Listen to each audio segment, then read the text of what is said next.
I'm here. I say, where you at? Where you I'm here. at? Hold on, Oh, hold on. Shalom, shalom, shalom, shalom, shalom. I thought I shalom. screenshotted that. We want to welcome y'all to The Truth Be Told Flex B Podcast. The Truth Be Told Flex Podcast. with the Not to be flex. confused with Let the Truth Be Told. Tell it. This Well, the is flex is The Truth Be. righteousness. You understand what I'm Dig saying? it. That's the flex. That's the flex. That's the Now what? flex. That is the flex. Yo. Now what? Yeah, but we'd like to welcome y'all, man. We have a great lineup of topics that we want to talk Mm. about tonight. Tell you the devil was busy. I was telling the brother before the show started, man, the way I was feeling yesterday, I was concerned or not if there was going to be a show.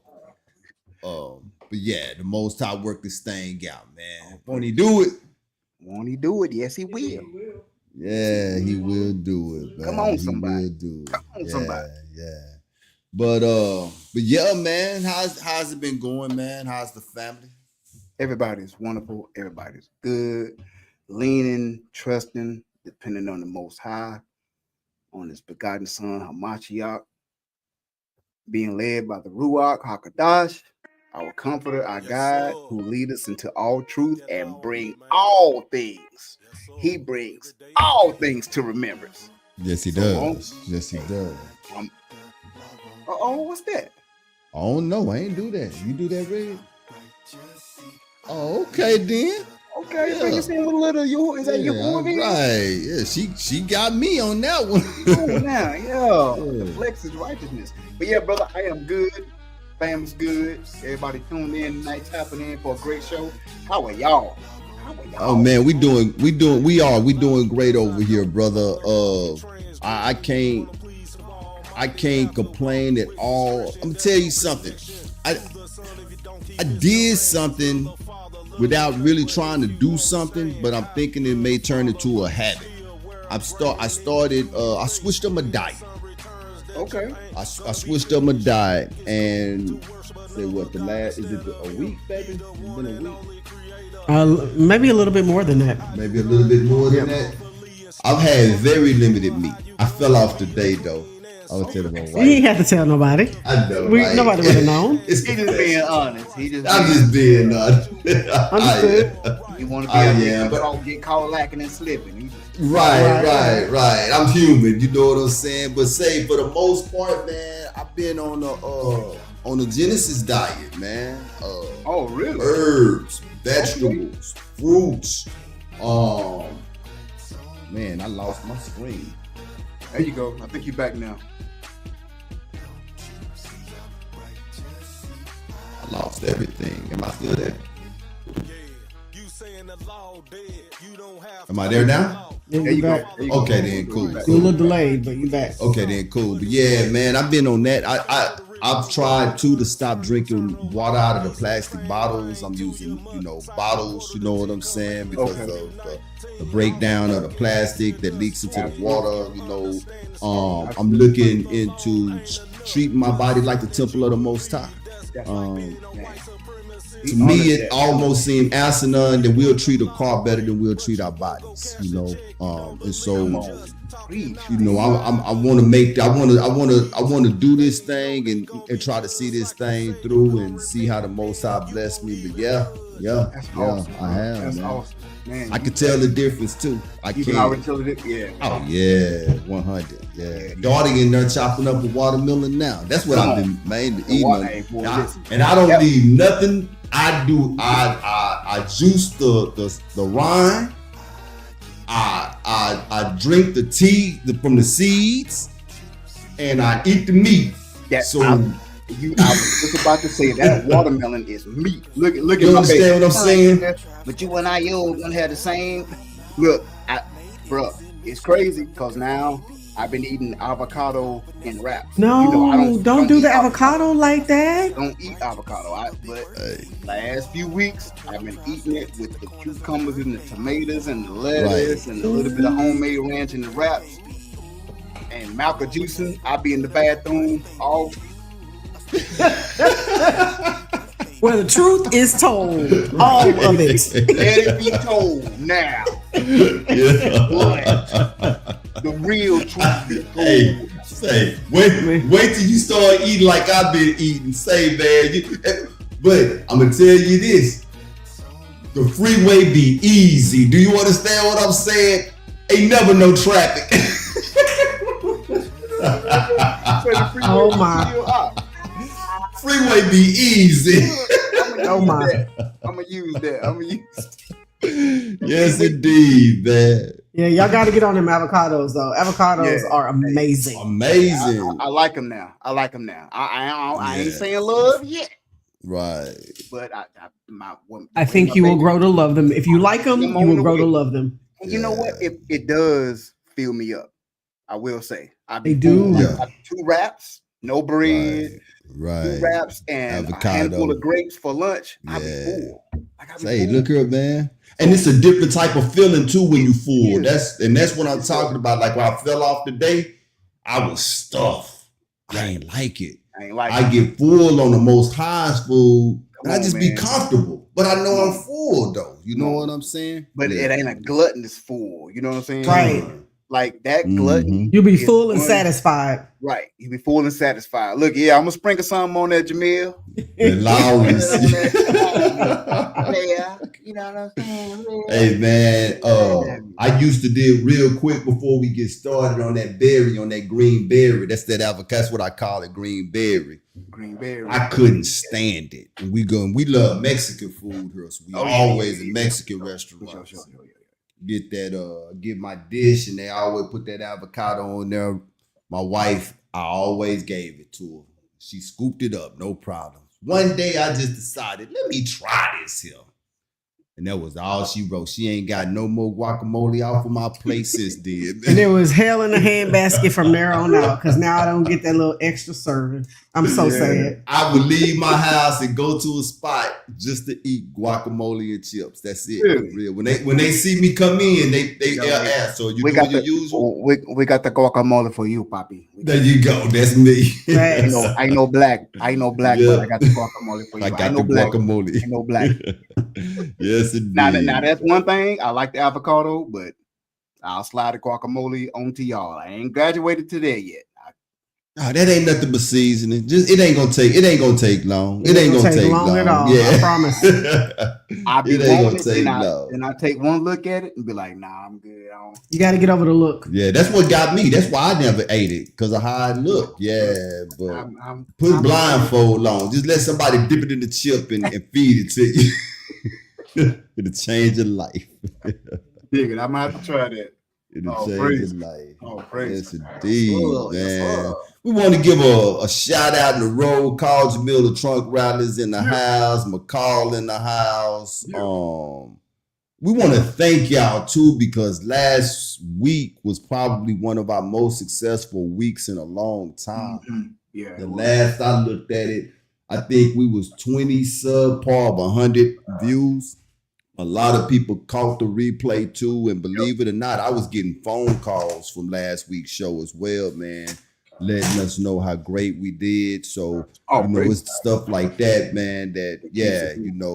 And we want what we want to do is to continue to get better as well. So absolutely, y'all rock with us. Y'all rock with us. You know, if you don't, you don't. It's understood, because we just talked about it right now. You know, we might not be everybody's flavor, but for those who are, hey, you know, we appreciate you. We're gonna do it. Yeah, we appreciate you. That's right. You see it there in the on our bulletin there. We got Cash App, and we are accepting donations, people. We ain't begging for nothing, just to put it out there though. We are accepting donations. You being here with us every Wednesday is a donation. Is, you know what I'm saying? So we are thankful for that. Just throwing that out there. But other than that, Ayob and Banat, I don't have anything else as far as introduction wise. Y'all got anything? Let it be known now.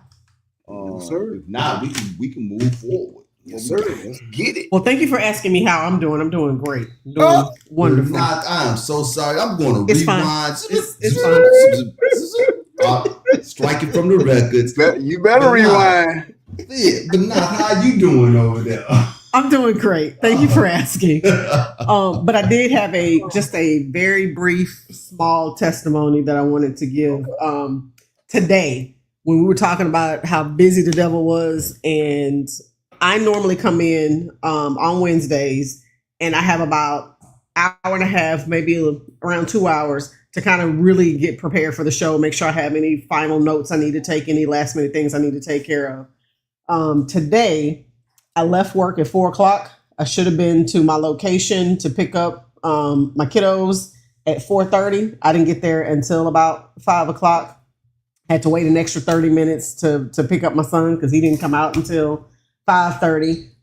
But there was a lot of traffic on the freeway to the point where it was almost coming to a crawl. Well, my daughter's best friend just came over and she told us what the issue was on the highway. There was a fatality. 2 people passed away, one of them being a child, and there were several other people that were injured. Unfortunately, that was the reason for the delay. But I counted all joy that could have been me somehow caught in that accident because it is the route that I take. So I'm thankful that I made it here. And sometimes we get upset and don't understand why there's so many delays. Because there were a lot of them today, but I appreciate the Most High protecting so that I can make it here to be on the show tonight. So that was just my little small testimony. All praises, man! Yeah. All praises. Wow. Yes, indeed. Yes, all indeed. praises for protection and safety from the Most High. Are you messed up? Okay, let me see if I can fix you. You good? Yes. All right. Yep, cool. I'm back. All right then. Yeah, man. Wow. Pray for traveling mercies every time the vehicle moves, dude. Man, you just don't know. Not to get into it at all, but how many years ago was it you was in that accident with the kids? Ooh, it's been. What's going on? What, it messed up again? He busy today. That testimony did it.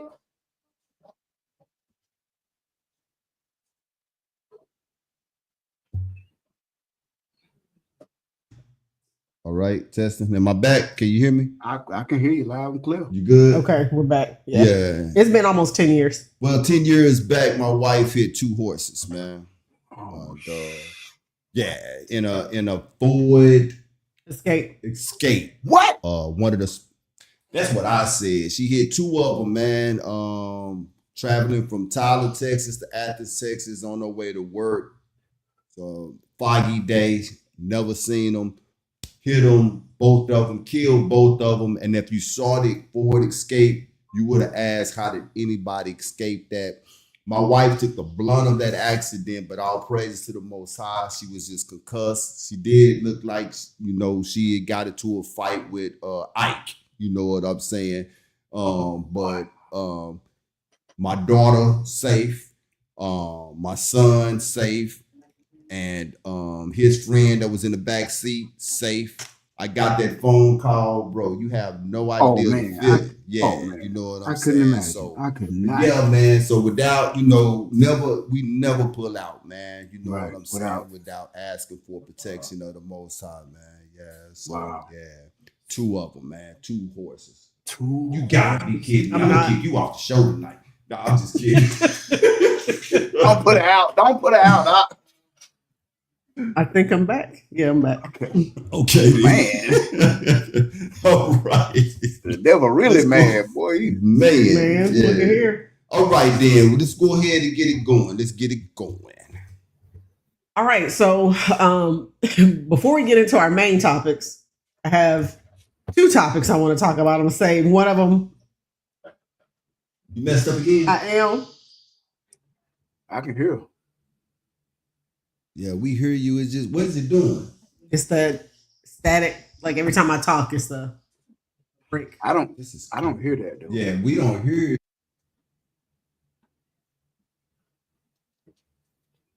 Okay, now I don't hear you.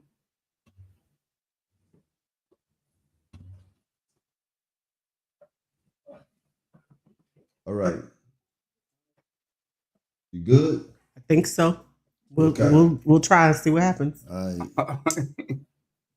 So the first topic is talk amongst yourselves. Is there was a young man, a white guy that happened to ask two white females, young. It's not gonna work with me tonight. Every time I talk, it messes up. Wow. Okay, so we're gonna have to figure this out. You probably not gonna have no mic tonight. I don't know. Hold on now, yo. Okay, I'm holding.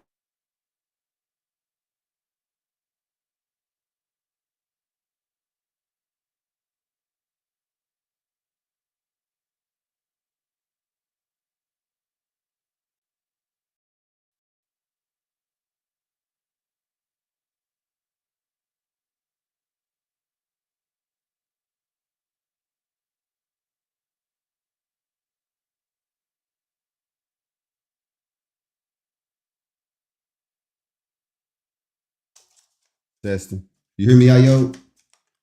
I hear your mind. Okay. Yes, I can hear you. On this side. Okay, let's try this. Okay. All All right. right. All right. Third time's a charm, or Yeah. fourth time, or fifth time, or sixth time. Yeah, Where yeah, we are with yeah, this. yeah. All right. So back to the young white guy and the two young white females. Dude decided he was going to ask a question if they thought that interracial dating should be illegal. Did you get a chance to? Do the I video wasn't clip? able to chop Okay. that video up. Ayob sent it to me. And I didn't want to use the other dude's commentary, Ayob. Right, so right. yeah, I wasn't able to get it chopped up. Ran out of time, man. But, Yeah. Okay, no Yeah. worries. So, long story short, he asked a question that I don't think he was prepared for the response that he received. Nope. Because when he asked them if they thought it should be illegal, one of them responded, "No, I like my chocolate." I love my chocolate. Oh yeah, my bad. I what she love said. my chocolate. The look on his face, He got the look of devastation. triggered. Well, he was like, he didn't know what to say. He really didn't. Right. He really didn't. He was mortified at that response. Yeah. Yeah. And then the other comment. Oh, go ahead. I'm sorry, Ayo. No. It's just, we know what our book says about that. But the point. Oh, of course. When I seen the video, that guy, he looked, far as he was probably 24, 25, but he looked 30, 32. You know how they He age did. a little bit. But Mm. his age group, this is what they're doing. Mm. Watching Carlson Tucker all day, watching all Fox News all day. Then they go around interviewing people, MAGA people, and then they interview people. He was not ready for that response. And this is why one of our topics tonight, this is why they're spiraling out of control.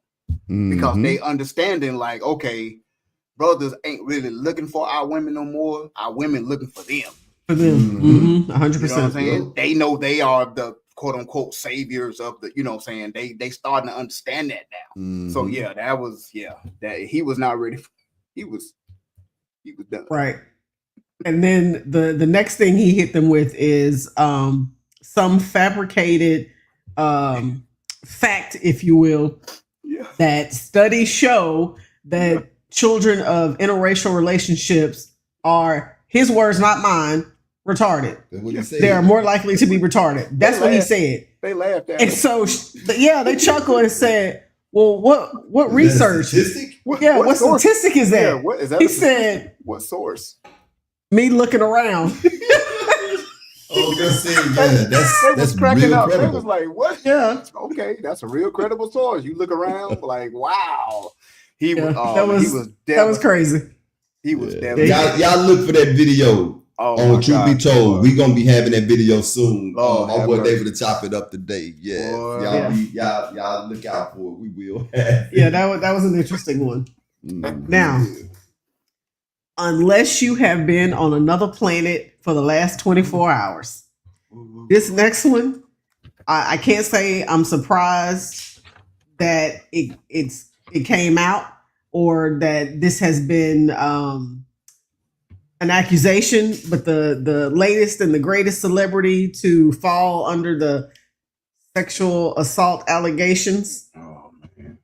Yeah. Y'all's favorite. What deal? Tyler Perry. $260 million lawsuit for what claims to be sexual assault allegations by a young man who was on one of his shows called Oval. So I hadn't seen I didn't see anything yesterday, but today I saw a very brief clip from Tyler Perry, and where he's saying that, I'm just sitting on my porch waiting. I'm just waiting. So he didn't seem like he was sweating bullets. It definitely was not the response that Diddy gave when allegations came out about him.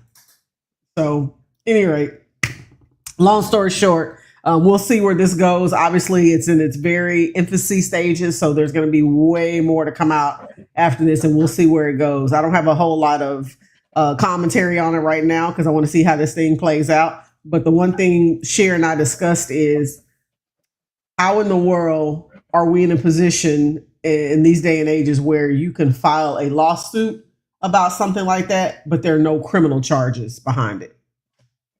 Money. So to me, it's a money grab. It's a money grab. Civil is a money grab. Criminal is prosecution. You get less money because they gotta pay. You gotta pay for prosecution and DA and all that. But civilly, it's less money you gotta pay. And hey, you never know. Tyler Perry might, to get this to go away quick, he might settle. Might have to settle. He might have to bring out the checkbook and grab that pen. But we knew it was coming. That sooner or later, we knew it was coming. Whoa. And of course, what I do find interesting, and I'm gonna just throw this out there. What I do find interesting is that right after his little movie hit on Netflix, Straw, that supposedly did so well, now all of a sudden coming out with these allegations. I do believe it's a money grab. There may be some validity to it. Again, don't know. We'll see. I've read some of the court documents. I've read some of the text messages. Just my humble opinion, there's not a lot that I can see in terms of some of the other allegations that I've seen for other celebrities. There's not a lot I think you'll be able to run with, but I do find the timing quite interesting. Man, y'all ain't your camera not on. Yeah, right? My camera just went out, man. Oh, okay. I don't know what's going on tonight. This has got to be one of the craziest nights ever, but I'm scared to restart it because it might kick everything out. But I lost the camera. I had a notification up there. Your browser just lost the camera, and I'm saying why. That's crazy. Hold on. Let's see something. That's crazy. Hello. How are you doing today? Hope everyone is good. Technical difficulties will be repaired and fixed in a few moments. We'll be right back. Oh boy. There you go. How y'all doing? There you go. I was just about to say it's a one-man show tonight. There you go. I was gonna say how y'all doing. I was gonna start reading off my little paper.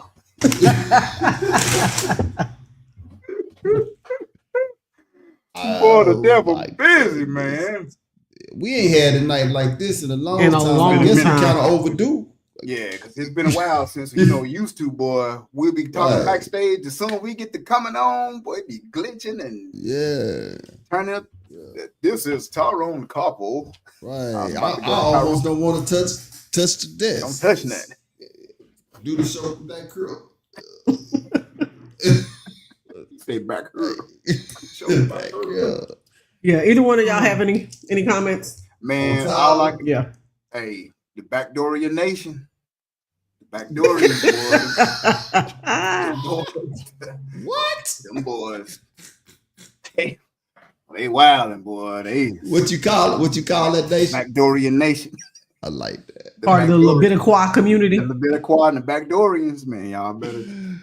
I better ship up. They out here looking for y'all. Say, look here, man. This the thing. This is what I told my wife. I don't know if it's true or not. I ain't gonna waste no sleep over what Tyler Perry got going on and what he don't. Right. But it's two things. If it's true, Tyler, you just as stupid as the movies that you make for real by letting yourself get caught up in something like that over the phone and text messages, right? Right.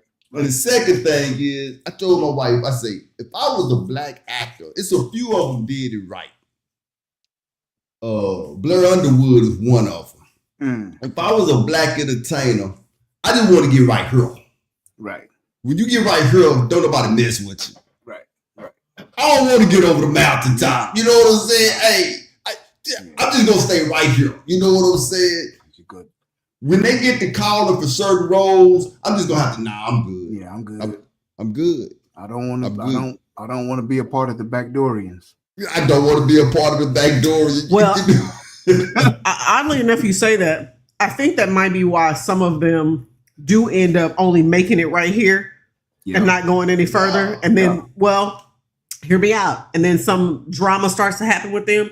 Think about the young man who was on Scandal that got caught up in domestic violence. Columbus Short.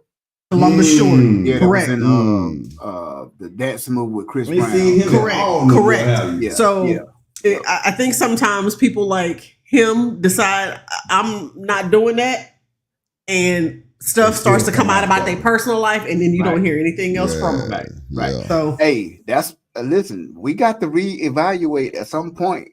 All one-hit wonders. You got to reevaluate. They was one hit for a reason. They didn't want to go to the Backdoorian Nation. They was like, nah, leave that one hit. They wanted to stay in the front of the party. I'll do stock at Walmart for the next 25 years. What you talking about? And have my one hit. Yo. So, Stomp the Yard. Thank you, babe. Stomp the Yard was the name. Stomp the Yard. And that was his breakout movie. But then after that, Scandal, and that really was it. He was done. He was in Cadillac Records, wasn't he? Cadillac Records. He was in Death at a Funeral with LL Cool J, Chris Rock, but he hasn't starred in a role since then. And now a phenomenal actor he is. It looked like he was on his way to doing some great things. Stomp the Yard. It looked like he was on his way, but I guess he's like, no thank you for me. There's one thing about white men and Jews alike. More so Jews, because we know that they run the entertainment business, is that they don't like to be told no. They don't, right. They get told no, that's it. They destroy you. Now you hard to work with, right? And all it is a few phone calls or a conference call. That's it. With 13 high-ranking producers in Hollywood, that's it. Your career is done. It's over with. Nobody's hiring you. Right, because you said no. I don't want to participate. You know what I'm saying? It say exit, homeboy. You know what I'm saying? Right. Keep it that way. You know. So, Yeah, man. But we gonna see what happened to Madea. Yeah, keep an eye on Madea, because told y'all, boy, the Backdoorians. What happened? I'm looking at her screen, and her screen acted up. Let me stay on my screen. I'm just gonna stay on my screen. That's right. He did. Remember, Diddy called him like at 2 a.m. and told him to come to the hotel, and he said no. Yeah, that's right. Thank you, Jamil, my brother. That's right. That interview. It's a few interviews out there where Columbus talks about that. Right. Man, so now, if Diddy got that type of power, now we see why Diddy was able to do what he did for so long. For a long time, since like the late 80s, 90s, y'all.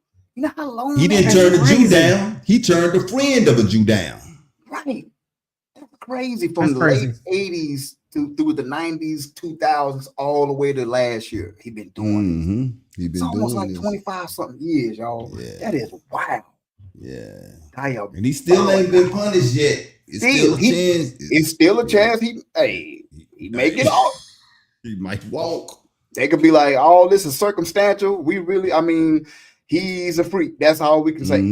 That's all we can say. He may do some time or get his time served for what he did to Cassie. And be on probation for the next 20 years. Yep. So Out there vandalizing. Who's people. to say? we'll see. We'll see. Yeah. All Like I right. said, Well, in more serious news, so y'all bear with me. My notes are quite choppy this evening, so we're kind of winging it here.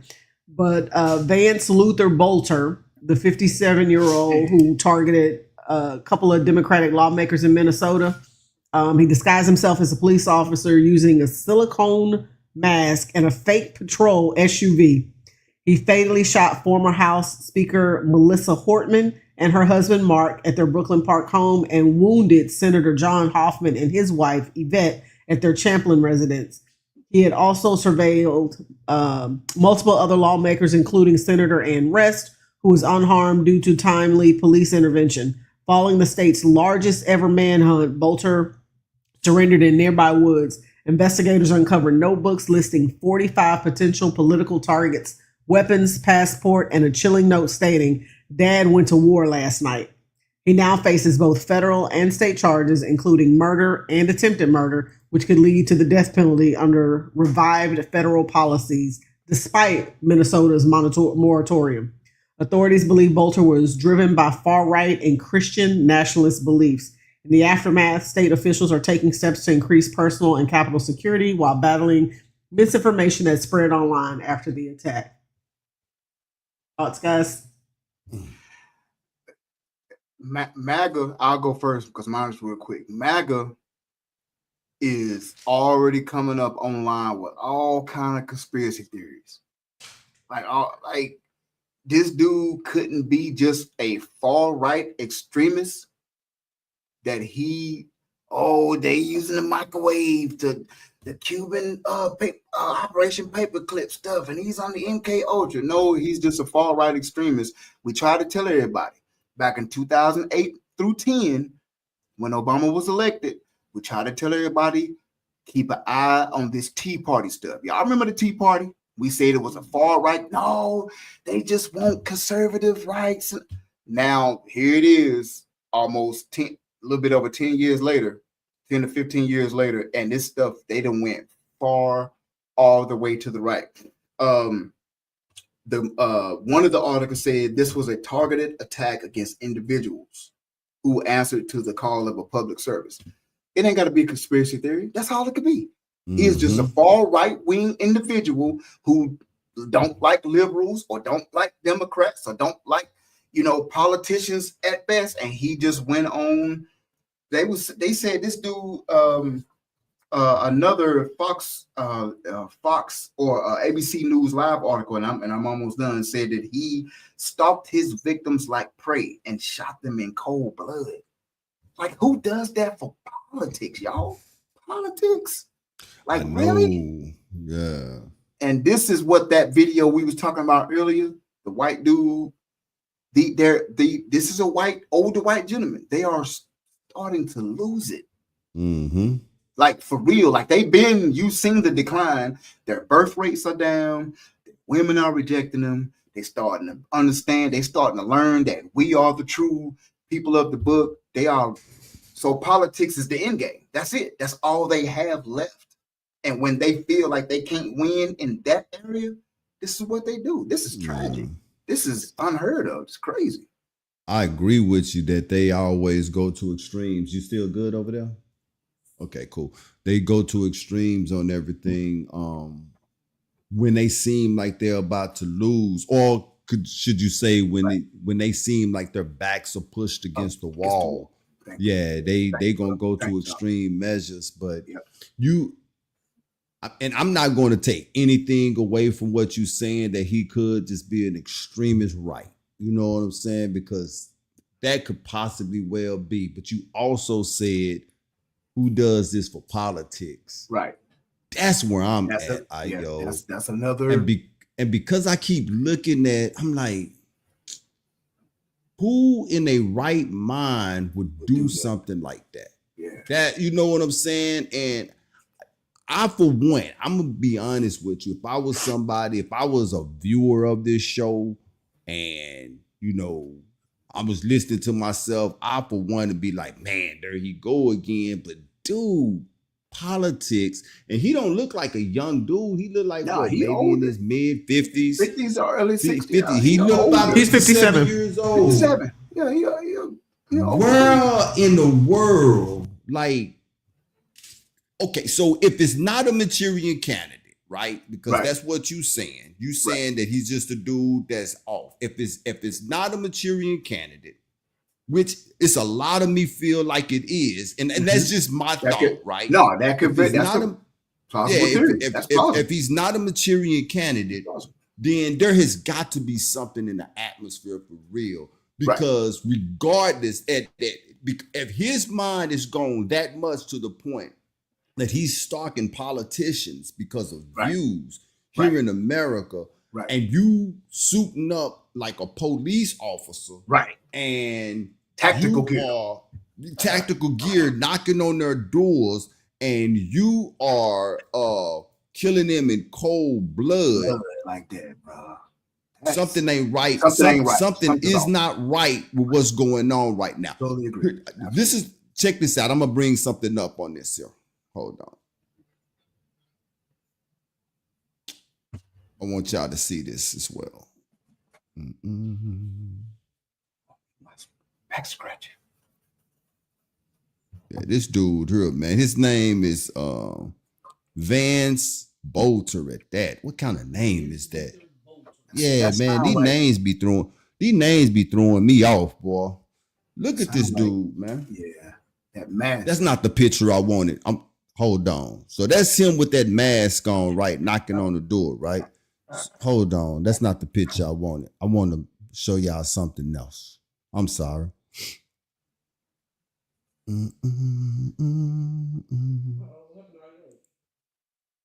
We lost our I saw. Oh, you know what? I be doing that.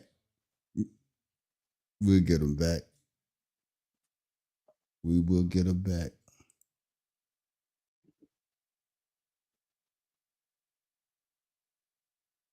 Ayo, you there? Okay, I don't know what happened to your picture. Let me see something here. But you can still hear though, right? Oh no, that's still the wrong picture too, man. Did I put the same one up there? I told y'all it's gonna be an interesting night. Yeah. Yo, that's because of all that work they put on me. Yeah, I put the same one up there. It was one giving his background, right? And his background is he is a security guard, and for all places, he used to work in Gaza. Okay, he actually used to work in Gaza, man.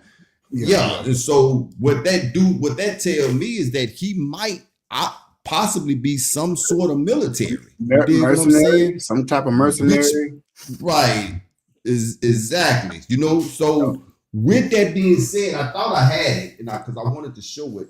I think that's it right there. I might lose you again if this the right. That's fine. I'm bite. Put it. I'll be bite. I'll be bite. No, I'm not going to lose you. This is what I'm gonna do, and this is here right here. Yeah, I found it. Yeah, I found it. We finna show this show. Screen. We're gonna do screen share. That way we can keep our brother here. Okay. You being funny? Work it out. You're right. There it is. Ayo's still there as well, man. Yeah, I'm see that? Not really. What about now? You can see that? Okay. So it gives you a little bit. It says doctor. His name, he's a doctor at that, man. Dr. Vance Bolter, which was a Tim Waltz appointee. We do remember who Tim Waltz was as well, right? Vice President nominee with Kamala Harris, right? With Kamala, right? Governor of Minnesota. This is who they saying killed these representatives. And these are Democratic representatives as well. So, so he's an appointee by Tom Walsh, which is also a Democrat. Right? Liberal. Exactly. Yep. And it says he is the director of security patrols at a security firm in what's that? Is that Minnesota and Minneapolis? And this explains how he would have access to law enforcement like vehicle and uniform, as the police have reported. He also did work in Gaza and other places overseas. So when you look at his background, you can almost understand, why I feel like it might be a Manchurian candidate. I don't know. And then at the same time, he could just be a brother that just broke. You know what I'm saying?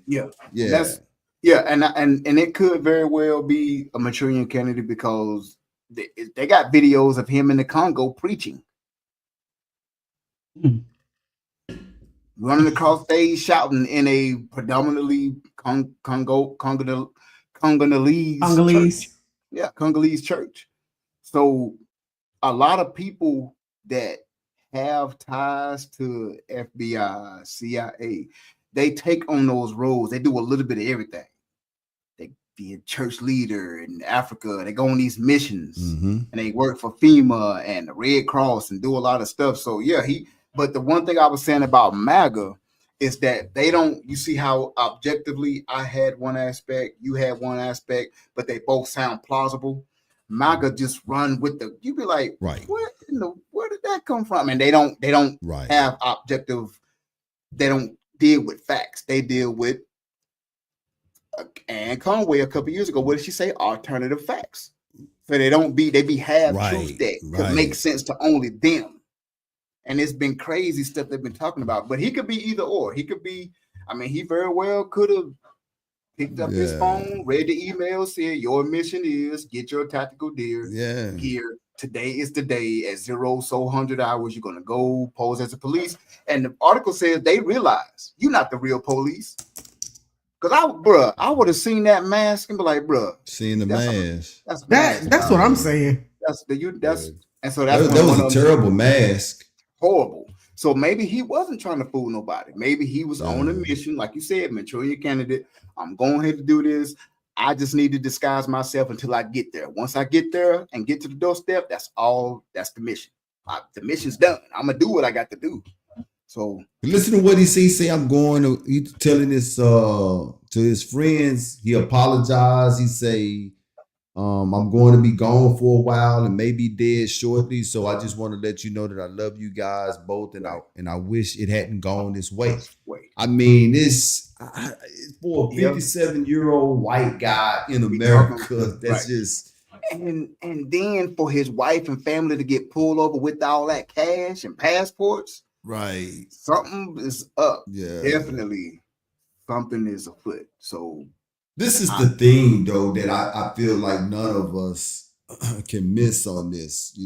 Not to be stopping short of the story within itself, is that we are for real in a time where we cannot be moved by emotions at all. Right. And we cannot believe half of what it is that we see. Right now, these people backs are backed up against the wall. Against the wall. All of them. Yep. And they are afraid because we talked about it last week. It ain't so much the Negroes in America that they're afraid of. It's the Negroes over in Africa. There's some stuff happening. And when that spirit started waking up over there and we started getting wind to it over here, it's the valley of the dry bones. Ezekiel chapter 37 is about to start happening in real time. And they know this. They know it. Can these bones live? Absolutely. These bones are waking up. Sinew and flesh and muscles are being put on these bones. And we are beginning to wake up in the valley. And this is scaring the heebie-jeebies out of these white folks. And it's a shaking as it's happening. There's a shaking in the spirit realm, and it's manifesting in the earth. And that's where hearts are troubled. Their hearts are troubled. Their souls are. It's a fear that they have never. They're doing everything right now. Because we talked on this show all the time. Over the years, as they became an empire. See, an empire, you don't have to listen to nobody else. Your way goes. Period. Mm-hmm. But now they're starting to feel an angst they have never had to feel because it's always been America's way. It's always been the right way. But now they can kind of feel, okay, our back has always been against the wall and we've always slithered or finagled a way out. But now it's getting harder to find an angle out. And that's where we are. And at the same time, they're feeling that Abraham Traore and Africa's uniting, and then us over here, the remnant is starting to wake. So that's that. Like you said, the sinews and the muscles and the tissue being added to the bones. It's a rumbling and a shaking in the spirit, and they can't explain. And we beginning to stop listening to what it is that they saying. We're not moving according to the beats that they. We're now starting to operate on a different frequency. Come on, man. And it's not their frequency anymore. That's it. And the spell is being broken. And it's a fear. That's where I was going to go with that. Yeah. And it's reversed. The curses are reversing on them. That balance, their valid nature is coming out. This is what happened. Right. Hence the reason all of the things that we talk about every week on the show, specifically with the beyond critical race theory. Right. That's why they don't like, or that's why they like to call it critical race theory, because they are afraid of the information that's coming out and their children and their children's children learning what that history really was. They're terrified of that. And something you mentioned earlier, Yo, about their numbers declining. One of the main reasons they implemented the abortion laws had nothing to do with the care for children. Right. That's not what it's about. It's because their numbers are declining, and white teenage girls, young women are more likely to get abortions than any other race. Yep. So their numbers are declining. They're trying to find any and every way they can to keep their numbers where they want to be, where they want them to be. That's right.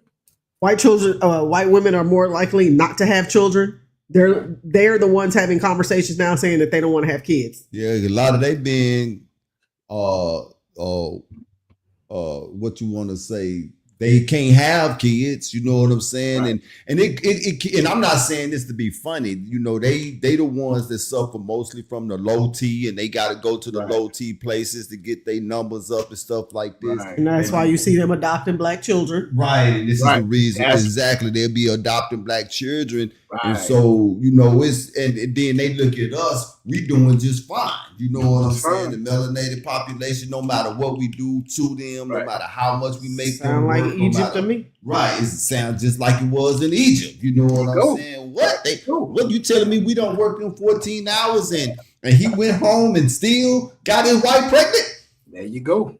What? We working 16 hours. Right. What? She having twins now? Yeah, twins. Work them all day, 24 hours. Boy, I don't know how they doing it, man. They don't work. Now she having quintuplets. Naturally, with no meds. Like, well, these Hebrews, they popping out these babies like. You understand what I'm saying?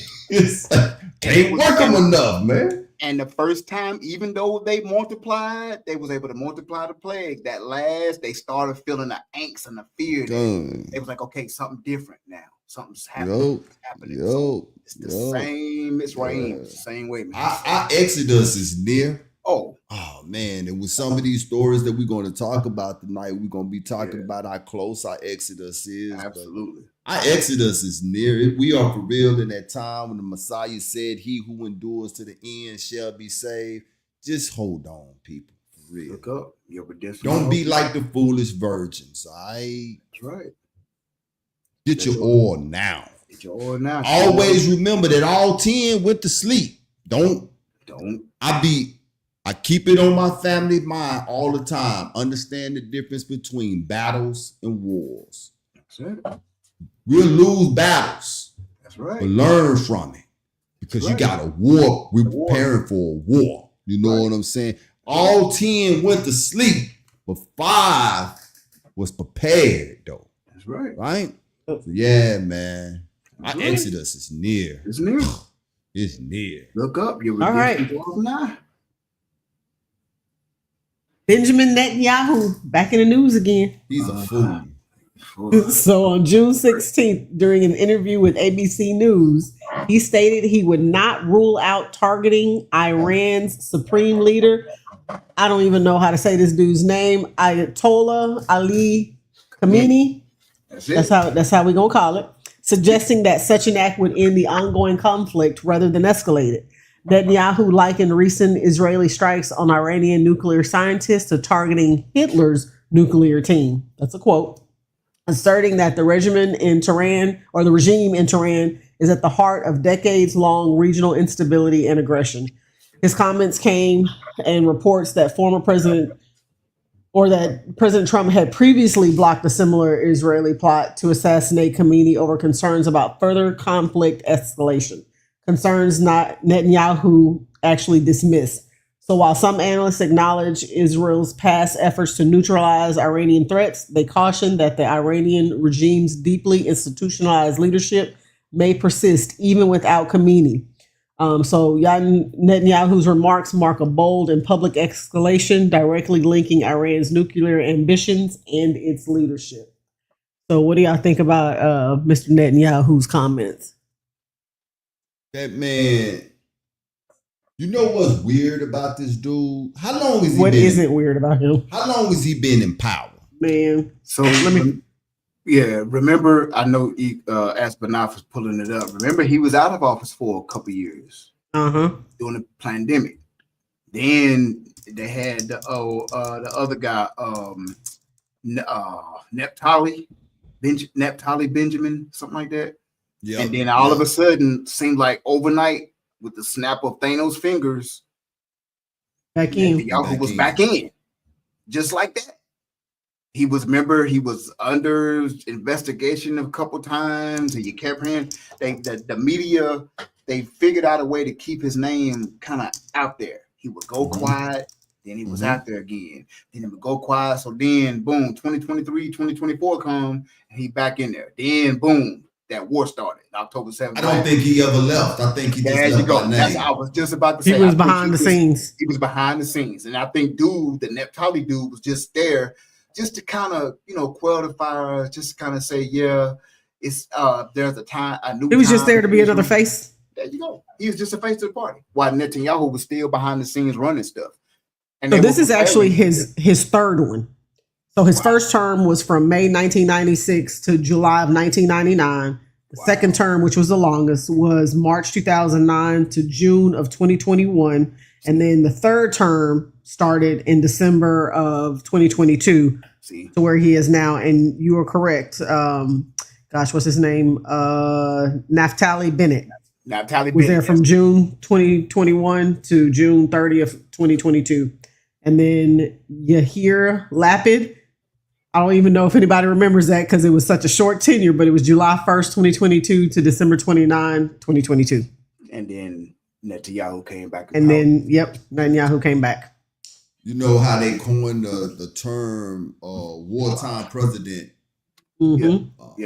This is what he is over in Israel. Let's understand the state of Israel. The state of Israel is small, minute, and the only power that they have is the power of another nation or state backing them. They themselves don't have any power. This dude, what I was about to say started is that what's interesting about him is that we in 2025 and he still think that he's still stuck in the 90s. His playbook has not changed since Osama bin Laden and what they did with Iraq. Right. The exact same playbook. The exact same playbook. And Iran is a different animal now. He was not total different animal. And Iran is mopping up that golden dome. Man, Iran smacking that in the back of the head right now. See what those other nations over there know that us over here don't recognize. I'm not gonna say no, but they know and they recognize is that they not Jews. Right. They know that they just straight Europeans. They came over there and took that land. So they have absolutely no respect for them whatsoever. Right.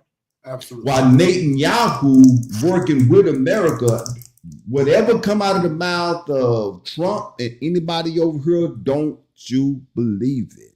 Right. Remember last week we read in Revelations, got speak as a lamb, but got horns like a dragon. Right. So we seeing this in real time as well. Yeah. But let's get this understood, and I'm gonna hear y'all aspects on it as well. Because Trump just said, Trump speaking riddles, not parables, but riddles. I haven't decided if I am, if I'm not. I don't know. Nobody knows what I'm going to do. Right. But yeah, I still got to decide. Well, since you the president, Right. right? Right. But this is the truth. It's not for Trump to decide if U.S. will join this affair. And it's not Bibi Netanyahu to decide when he struck them. He didn't make that decision. Right. Wars are not started by presidents, neither are wars started by world leaders. Wars are started by money people. Yeah, that's it. And we be forgetting what we are not going to do on Truth Be Told Flex podcast is let anybody that we know of off the hook. We be forgetting about the name Rothschilds that have started all of the world wars that we done had. Right. And so now we are ushering into another one. And that Rothschild bloodline is still alive. It just may be up under a different name right now. Absolutely. Bibi Netanyahu and President Donald Trump are employees to the same employer. Yep. Absolutely. Trump is already talking about building hotels over there, people. He already talking about lining up the Gaza Strip and all of this. These are business decisions. They don't care nothing about no nuclear bombs or none of that. Don't listen to that stuff. That's garbage talk. Yeah. And if you for 1 minute don't think that these people won't drag us into this thing and have your life and my life in jeopardy, you better think twice. Because what Ayob said is true. Iran is a different animal. It's prophecy. They're not going to back down. They're saying you're playing from like he said, in 1988, 1990s playbook. They're like, bro, this is 2025. You think we're going to let you take down our leader? You think that? Because what they'll do, the reason they want to take their leader out, if they could take the head dude in Iran out, guess what they can do? Now they can all of a sudden peace talks. And then in 6 months, 8 months, when you kind of forget about this, when they distract you with other stuff, you'll have another leader in there. Another one, yeah. That's got American ties, that that's been learning how to lead and control us from Rutgers, Harvard, all these Ivy League schools, and grooming him or her since they were little in place. Yep. And you won't even think about it now. To be peace talks, and they'll be like Shir said, you'll be 10 years, you won't even think about it, 3 years, you'll be like, wait, when did them skyscrapers get in Gaza on the Gaza beach? That's why they destroying and tearing everything up. So that is why they got to get the leader Khamenei out of there so they can put somebody in his place. But it's not going as planned. And again, just like they did Adolf, see, the banks, Adolf was a double agent. So I believe DJT and Bibi Netanyahu are both double agents. They work for their own government, but they also work for the banks. Be the devil, just like Adolf. Get everybody against you. They had the whole world ready to tear the bone off of Adolf. And that's how they got U.S. into war. That's how they got us. That's how they got. And then you can control the money, oil, the drugs, all of that. All of that. So this is what's happening. So yeah, man. So they got this is what we're looking at in real time right now. And there's the question I want to ask you guys is, so when he did that strike, man, it came out of no reason whatsoever. This is how you know this is a man. We talking about two people right now that's working, two men that's working off of straight emotions right now. Straight emotions. Okay. If they was operating on their own, okay. This dude has been threatened, and what he want to do is get all of those people. Remember, I said that the people over there in the East, they recognize that they are European, Germans, and Russians, and Slavics, and whatever they know that they ain't no Jews, right? They know this here, right? So they don't have any respect for them. So And remember, was it 1943 when they got there, Ayo? Was it 43? 48. 48? It was 48 when they got there. They only had about this much land when they first got there. Right. Compared to what they got now. Right. So the whole thing is for them to go over there and expand. Remember the promise that the Most High gave Abraham? He said, as far as your eyes can see. As far as your eyes can see. As far to the north, to the east, to the west. This is for you and your descendants. Yep. They trying to make that a real thing over there. This is why they trying to run all them people off, man. But I'm gonna tell you what's gonna happen. The prophecy of Isaiah is what's about to happen, which is all them people that's over there, they going back to where they come from. Yep. See, what's happening in Africa is for our benefit, and even this here, believe it or not, is for our benefit as well. Absolutely. Because the promise was to Abraham and his descendants. We believe that we are his descendants, right? Come. We ain't finna go over there with them heathens. And that's another thing. All praises to the Most High for bringing this to my mind. All of them Hebrews that decided to go over there. Man. I wonder how many of them rethinking that thing.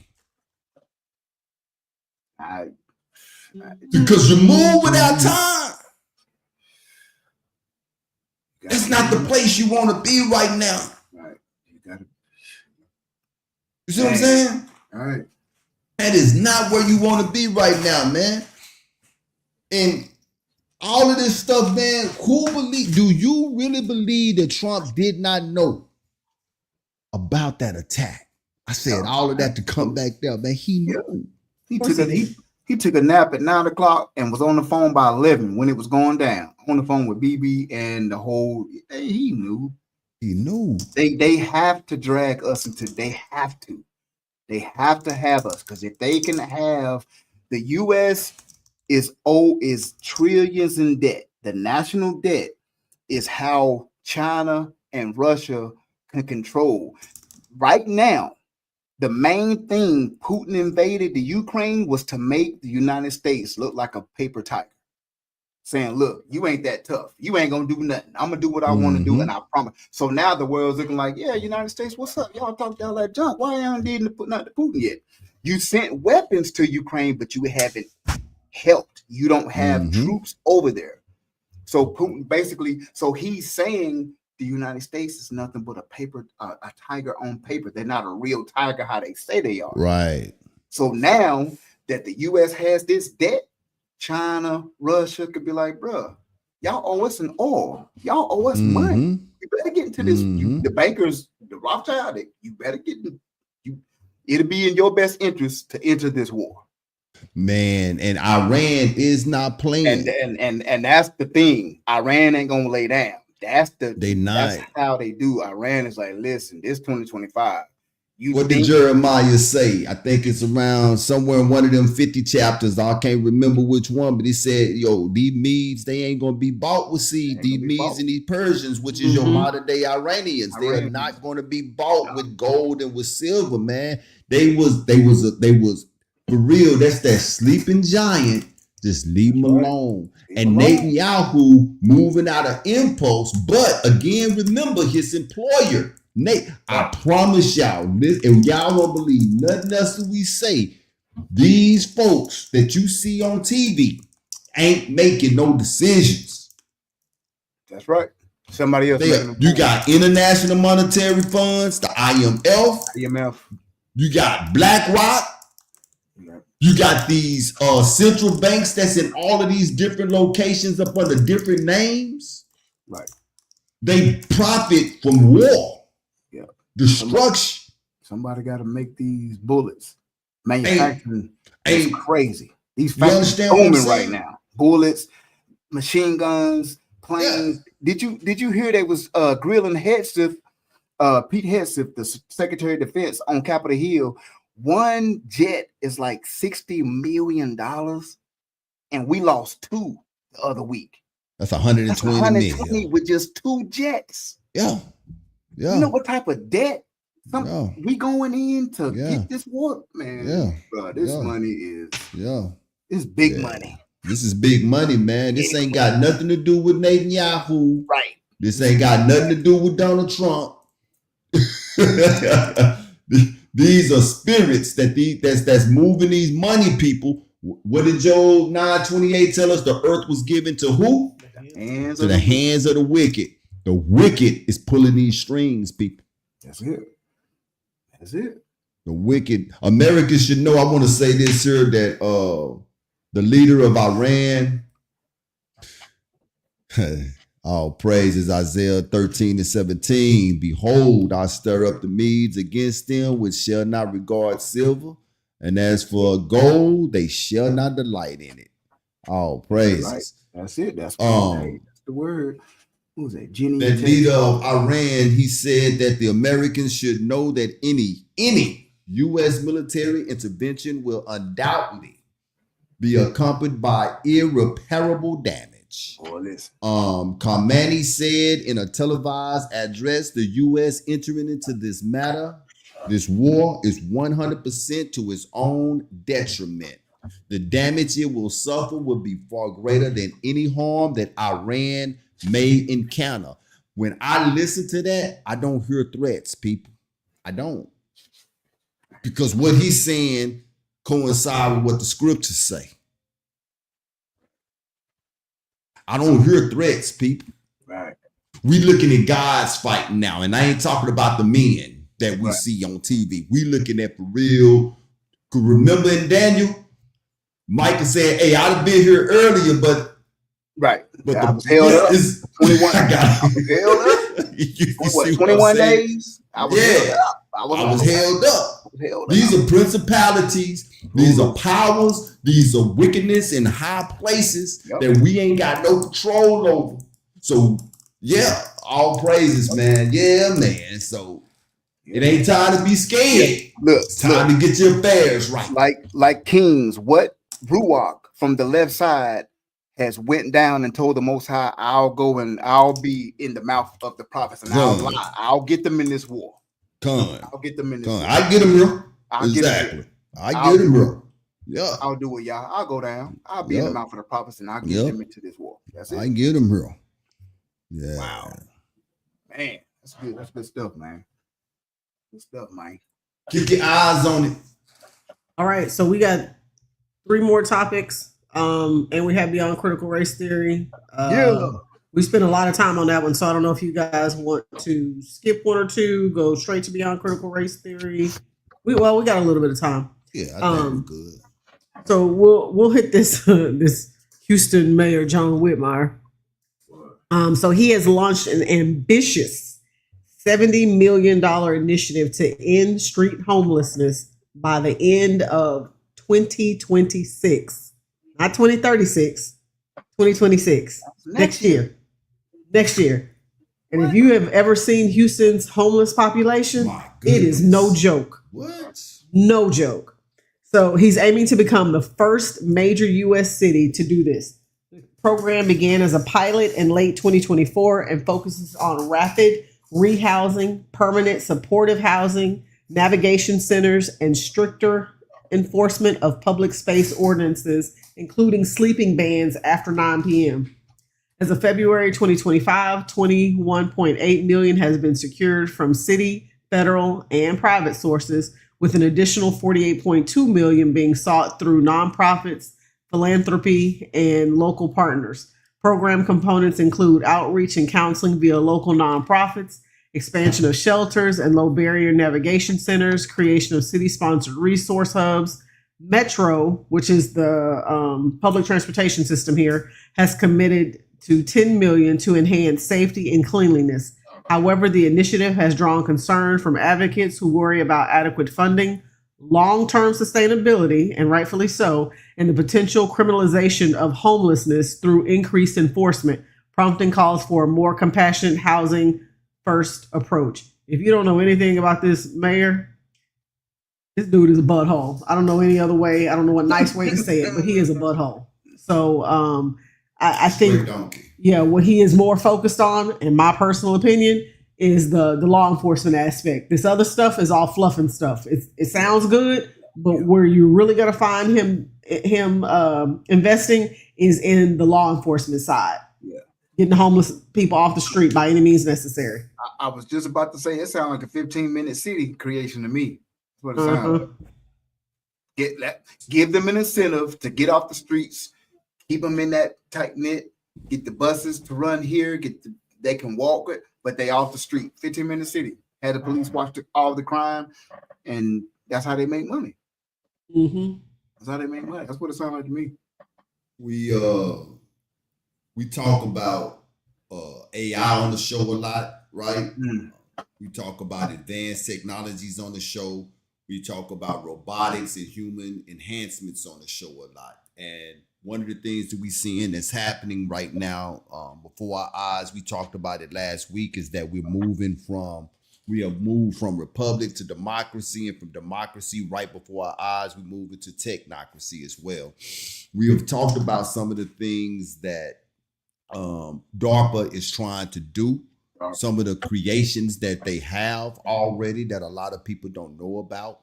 I was working with some guys the other day, and they was chat GPTing it up, and I was like, all you doing is feeding the beast. That's all you're doing. You know what I'm saying? Like, every time you use it, it's learning more about you. You know what I'm saying? And I'm not telling people to use it, not to use it, but understand what you're doing, though. Okay. Right. They are not putting anything in our hands today just to be putting it to you, because they don't care about your convenience. Okay. Right. They don't care about your convenience. Go buy a Google product and try to hook it up. It's going to ask you your mama's maiden name, your blood type, if you were diabetic or not, who died last, what's your dog name, why? Because they don't care about you using a product. They care about your information, because the more information they have on you, the more they're going to be able to use you, right? That's right. So here this dude is talking about scooping up all the homeless people in Houston and putting them in a confined place. Just look at this. Wow. My wife told you about this homeless population here. It ain't no joke. I think the homeless people built the camp on the mayor's yard. That many of them, right? Wow. I'm just kidding. They really didn't. It's like that though, right? It's like that. When you talk about a government taking all of the homeless people and say that they're going to put them in a place, the first thing I ask myself, when have I ever known any government on any level to care about a homeless population? You on any level. Sound like a prison without bars. Right. Okay. Right. So now you telling me you're going to allow the government to relocate all the homeless people? That's a scary thought. I just watched Captain America, the last one. Yeah. Super Soldier. Yeah. We talk about these things, man. Yeah. DARPA. We talk about these things. These government contracts. Yeah. These government contracts. We just talked about maybe a month ago that the Army is asking senior citizens to re-enlist. Yep. They got all of these toys that they want to play with, but they ain't got nobody to play with them on. Right. Let's get the homeless people.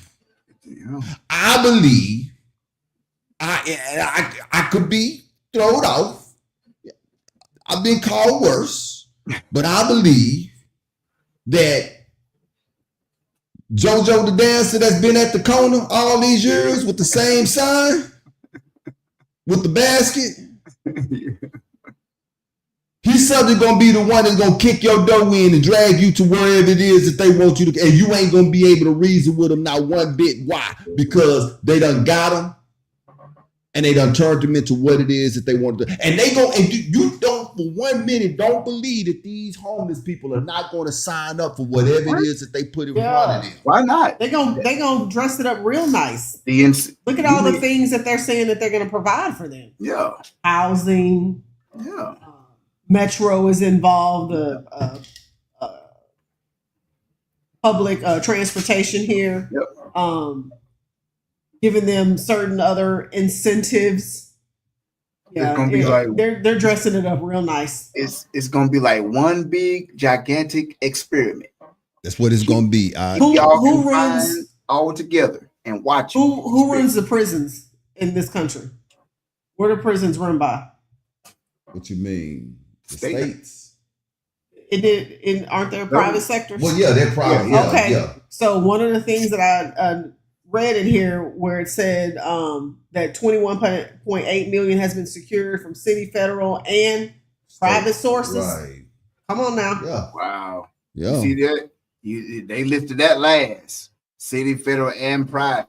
And private sources. People don't be paying attention to stuff like that, man. Just like if anybody been in jail or prison, you look on the soaps, the shower shoes. When I seen Bob Barker, I say, wait a minute, the price is right. Folks is like, bros like, yep, the price is right, Bob Barker. He got a contract with the prisons. He makes the soap. And I was like, wait a minute, but that's private. That's not private. Federal. Yeah. Mm-hmm. He invests millions of dollars and makes back more million by providing all the soap and the toothbrushes for all the prisons. So now you can have people that's been retired and got $115 million in the bank. They'll say, Houston Mayor say, hey, invest 15 mil. I just need 60 of y'all to invest 15 mil. And we got this thing in the bag. And you will have investors come up. You don't think they want their name to be known forever? They great grandchildren in 2070.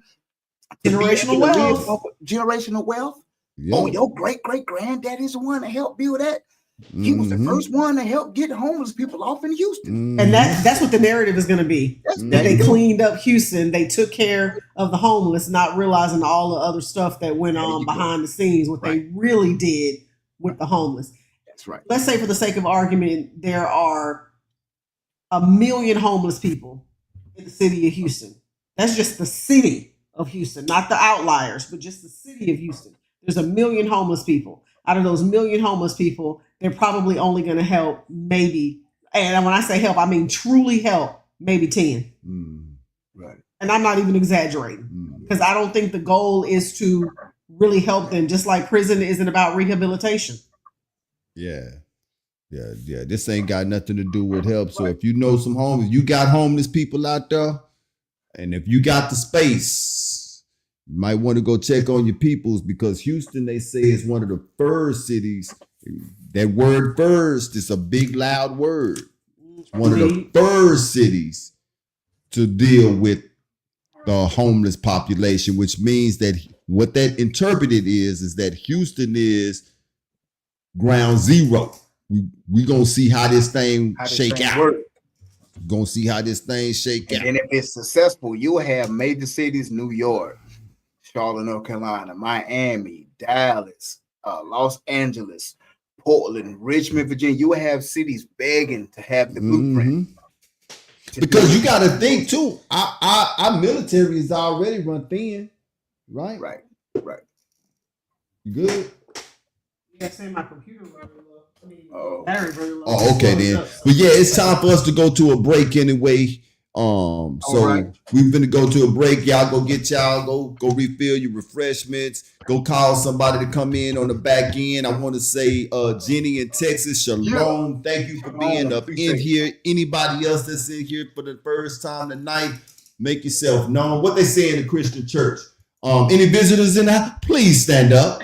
Hey. Stand up. After 5. Yes, indeed. But we're finna go to this break, and we'll be back with the second half of the show. Yeah. All right. I got you. Like a beauty queen of a movie scene. I said, don't mind me, do you mean I am the one who dance on the floor and around? She says, I am the one who would dance on the floor and around. She told me her name was Billie Jean, and she caused a scene.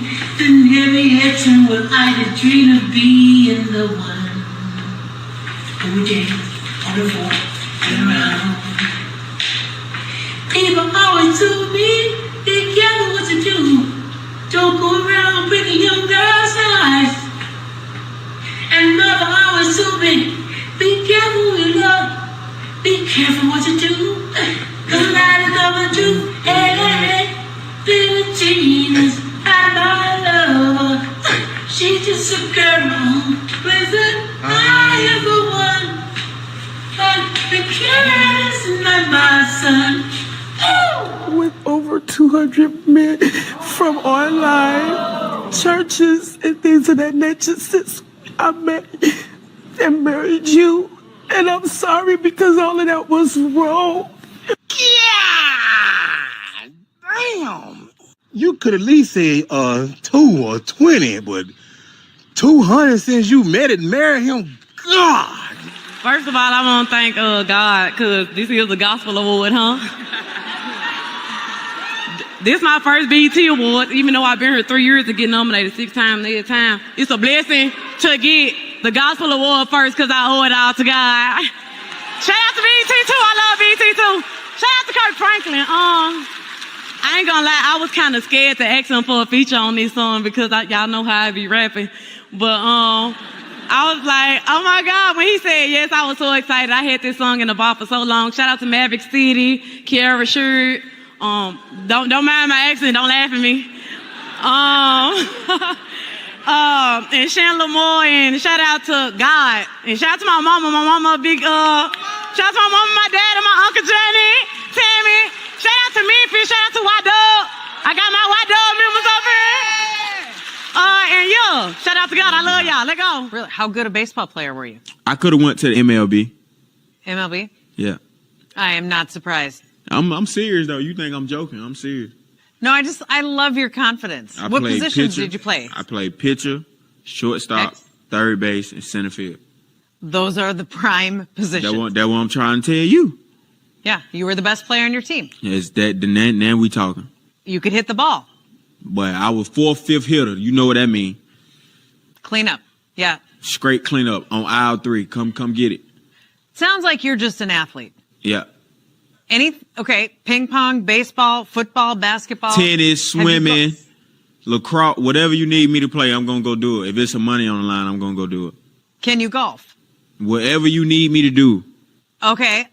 Hockey. Whatever, on the ring, whatever you need me to do, it don't matter. Got it.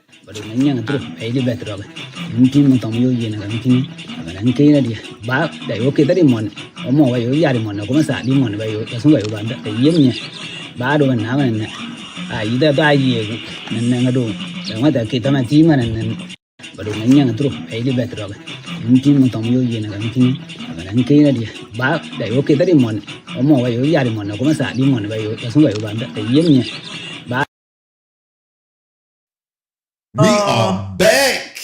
I'm not even sure what to say about that break. Yeah. There was a lot going on. Yeah. She said, yeah. Shout out to Shout out to God. Yeah. Well, hey, if y'all got feet like that, just stay in the house. Don't take your socks off. Just leave your shoes on. Them the type of feet that wear Sunday shoes with no socks. Hey, if my feet look like that, I still tell my family I got the sexiest feet in the house. I still like, you lying. We done seen your feet.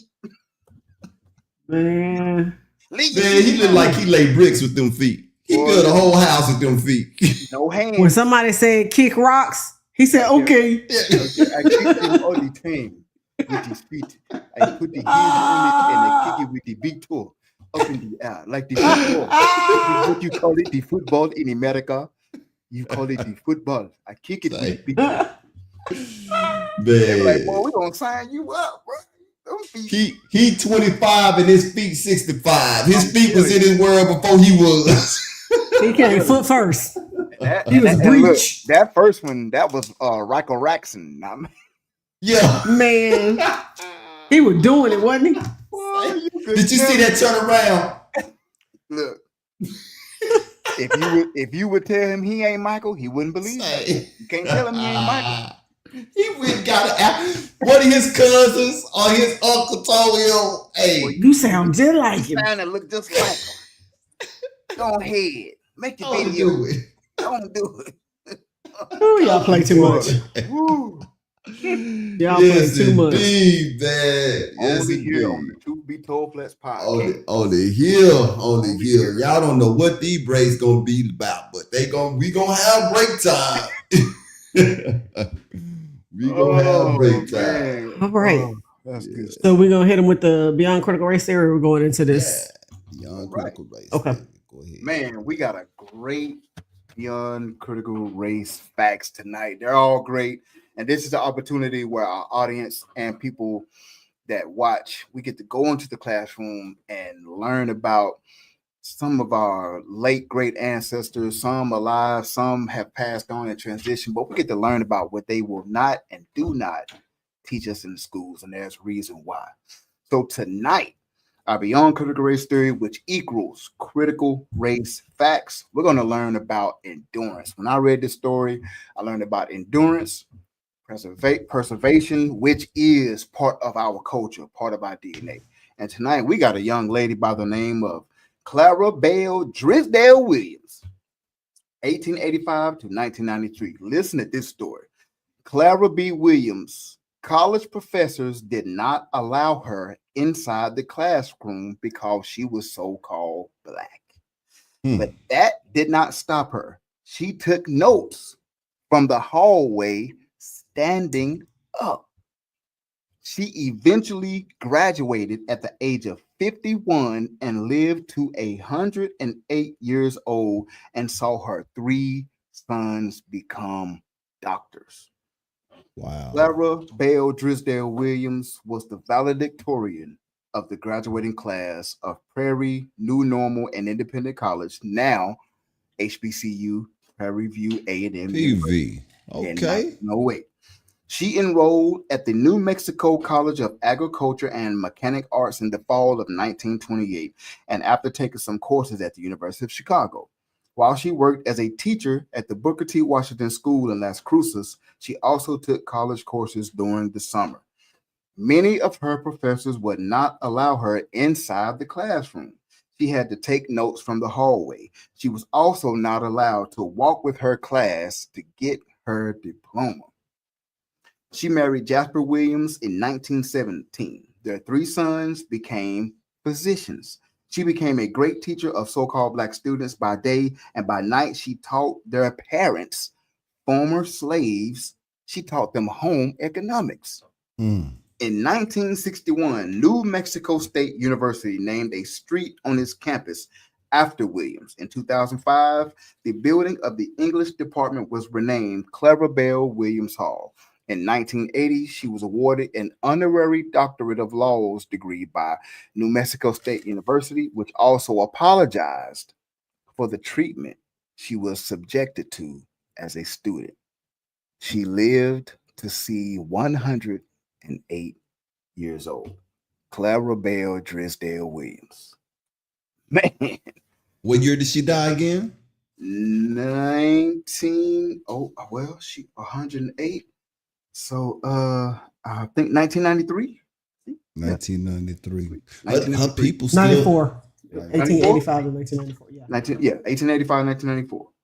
So yeah. Wow. Yeah. So the main, so she went from not being allowed to even come in the classroom. So they made her stand in the hallway thinking that was going to stop her, but she still took notes. And not only that, she raised 3 boys that became doctors and then taught former slaves, the parents of her students, home economics. Come on, man. Come on, man. It's just in us. It's just that stuff is in us, man. The Most High put that there, and it was suppressed for so long. But ancestors like her was like, nah, you ain't. I got something for that. Oh, you want to put me outside? I'll just take notes standing up. And look at that. Look at that legacy she's left. So again, never heard of this young lady, never was taught in schools, but you've heard of her first, Clara B. Williams. What you guys think about that?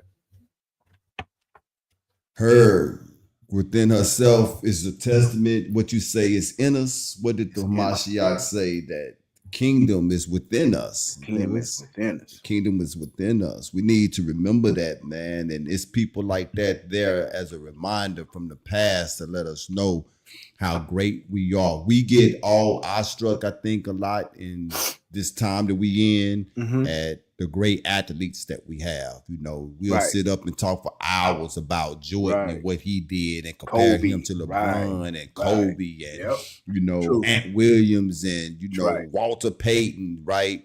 But hey, we much more than athletes, and they know it. If they can keep us single-minded, thinking that that's the only thing you great for, then okay, you gonna stay in that box and you gonna lose out. But it's people like this here. Yes. We wouldn't have an air conditioner if it wasn't people like this here. That's right. We wouldn't have traffic lights if it wasn't people like this here.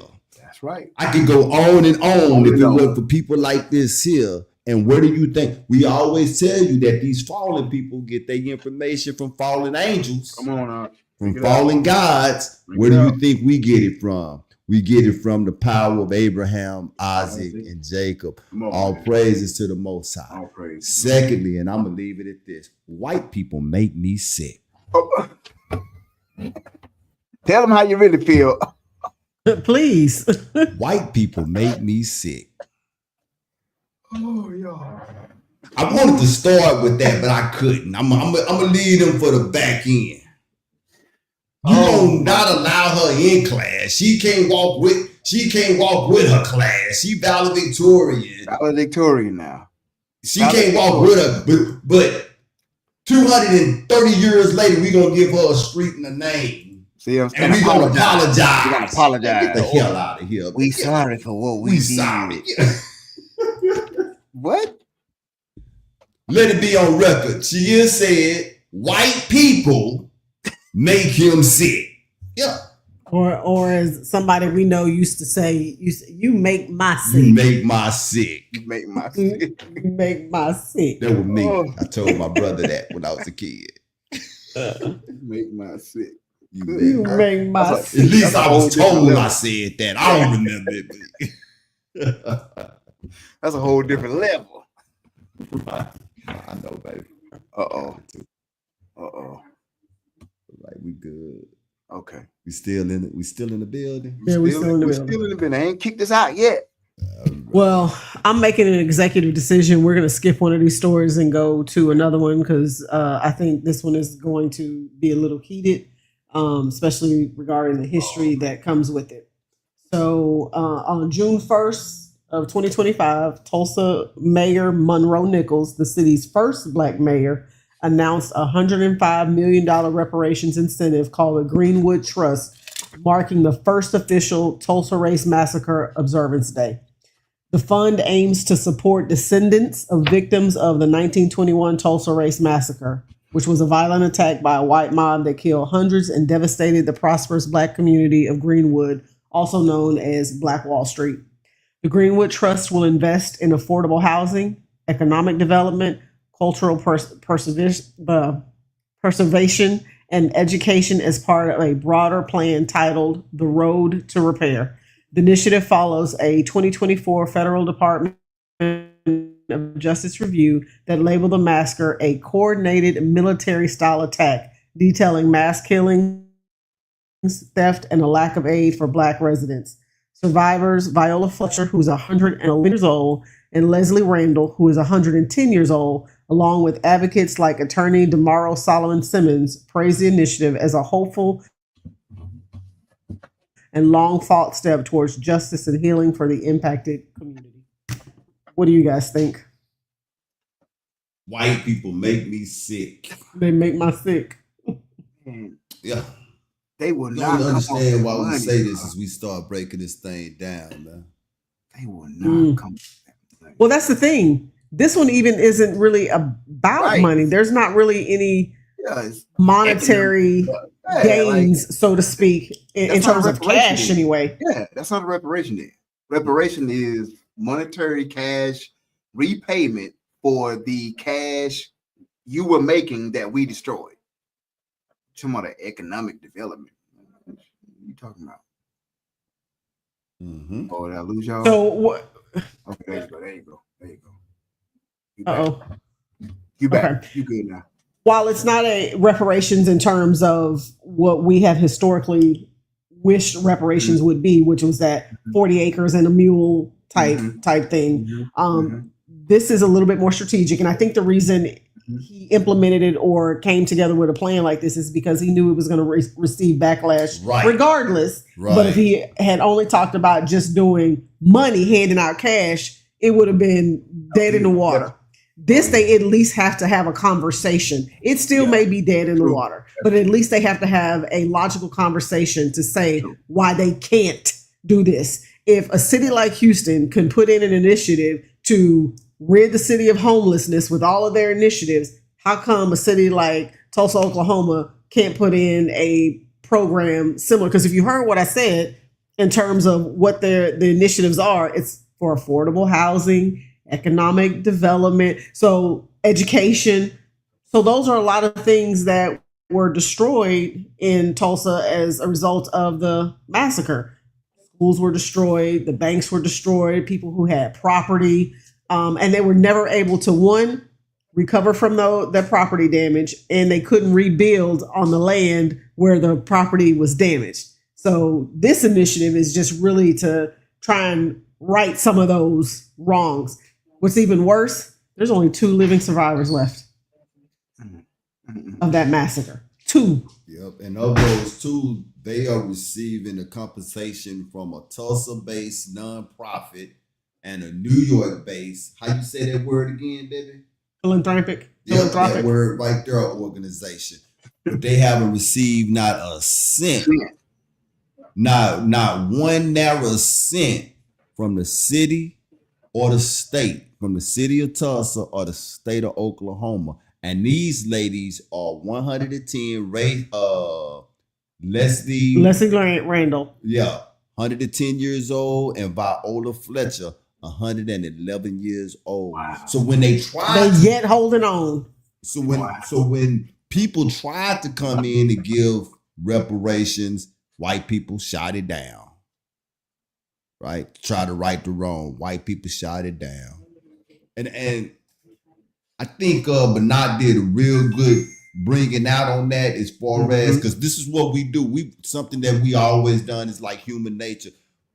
I kind of want to do this, but I know if I go take this angle, it's going to get shot down. Right.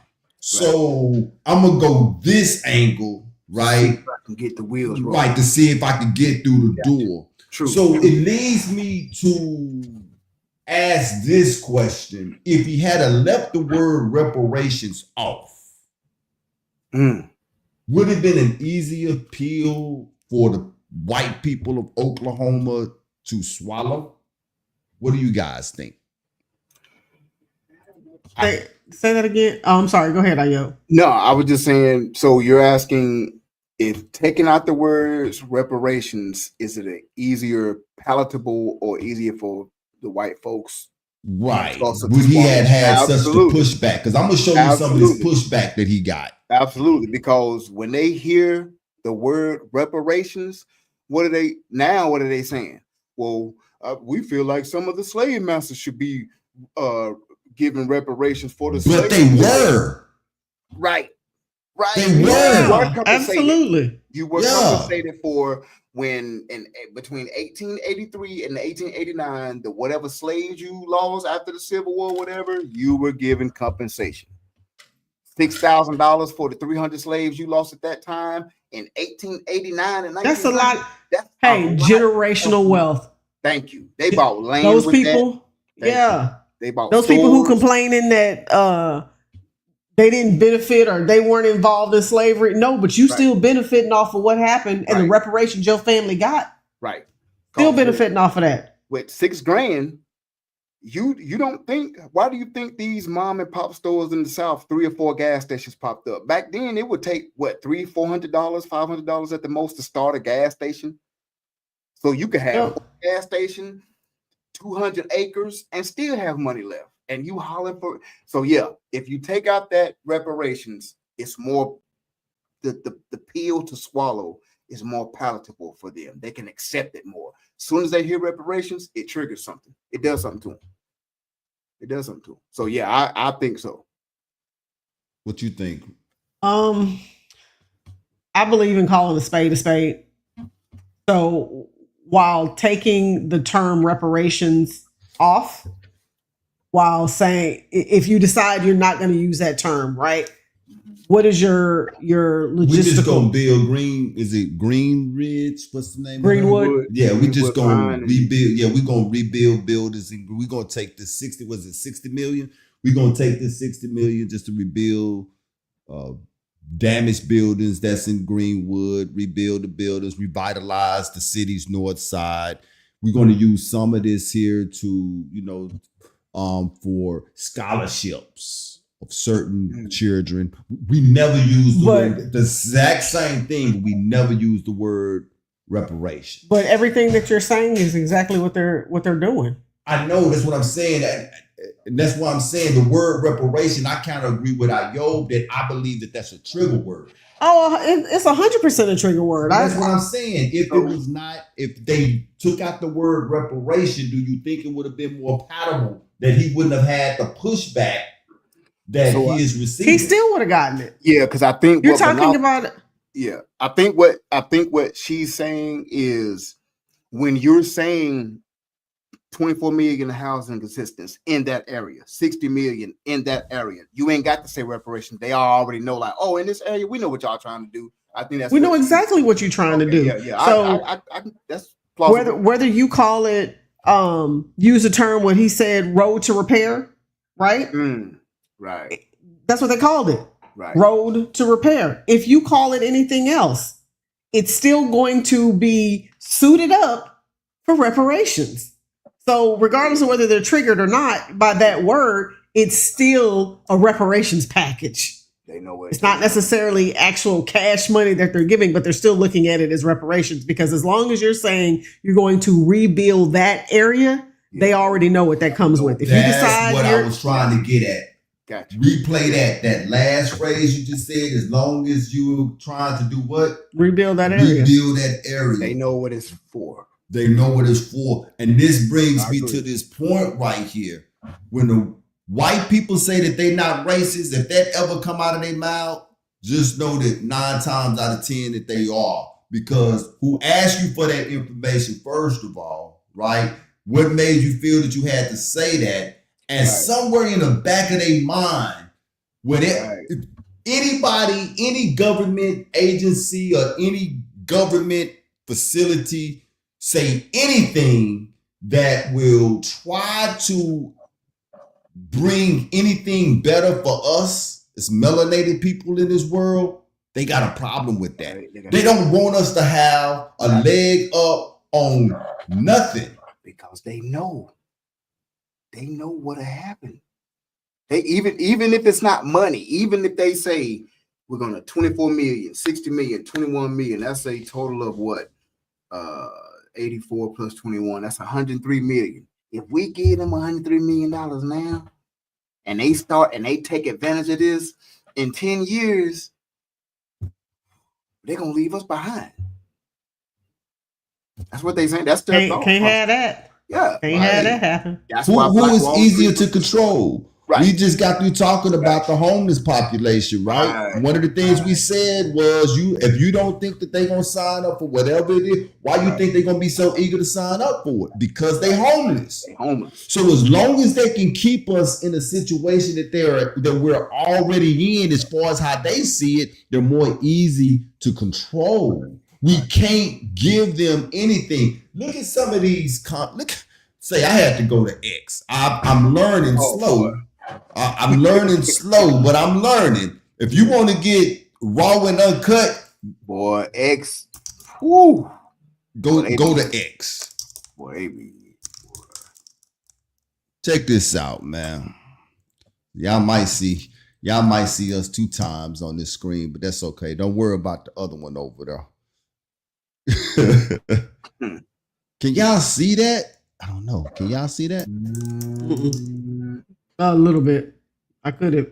Oh, hold on. I might not be able to share that one. Hold on. I'm just going to read some of them. I can't share that one, but I'm going to share the other ones, though.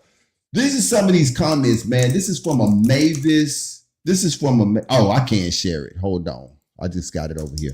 This is from a Mavis 2020. It says, how about reparations for 355,000 that died to free the slaves. They ain't talking about us.